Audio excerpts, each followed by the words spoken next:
எதுக்கு என்ன அவனையும் கம்பேர் பண்றீங்க? அவனுக்கு பண்ண எது எனக்கு பண்ணீங்க? அவனை மட்டும் சென்ட் ஜான்ஸ்ல படிக்க வச்சீங்க, என்ன ராமகிருஷ்ண மிஷன்ல படிக்க வச்சீங்க. இன்டர்வியூல வந்து பாருங்க, 4 வார்த்தை சேர்ந்தா மாதிரி இங்கிலீஷ் பேச எவ்வளவு கஷ்டப்படுறேன்னு. வேலை கிடைக்கலன்னா எப்படி கிடைக்கும்? என்னால ஒரு பிரசன்டேஷன் கூட ஒழுங்கா பண்ண முடியல. அப்ப என்கிட்ட அவ்வளவுதான் வசதி இருந்துச்சு. அதுக்கப்புறம் துரைய இங்கிலீஷ்ல மாத்துனீங்கல்ல, என்னையும் மாத்திருக்கலாம்ல. ஏன் மாத்தல? எதுக்கு எடுத்தாலும் பார்ஷியாலிட்டி கம்பேர் பண்ணி பேசி எதுக்கு கம்பேர் பண்றீங்க?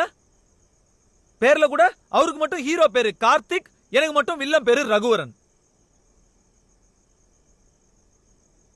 அப்படி அவர்தான் சூப்பர் ஸ்பெஷல்னா நேரா அவரே பெத்துக்க வேண்டியதானே, என்ன ஏன் பெத்தீங்க? என்னப்பா பண்றது, முதல்ல நீ தான் பிறந்த, அதுக்கப்புறம் தான் அவன் பிறந்தான். Super, very good. அட்லீஸ்ட் ஒத்துக்கிட்டீங்களே இப்படிதான் அப்படின்னு. அப்புறம் என்ன, நான் புறக்காட்டி கூட பரவாயில்ல, அதானே அதுக்கு அர்த்தம். என் உடம்பு, என் உயிர். நான் சிகரெட் பிடிக்கிறேன், ஏதோ பண்றேன், உங்களுக்கு என்ன கவலை?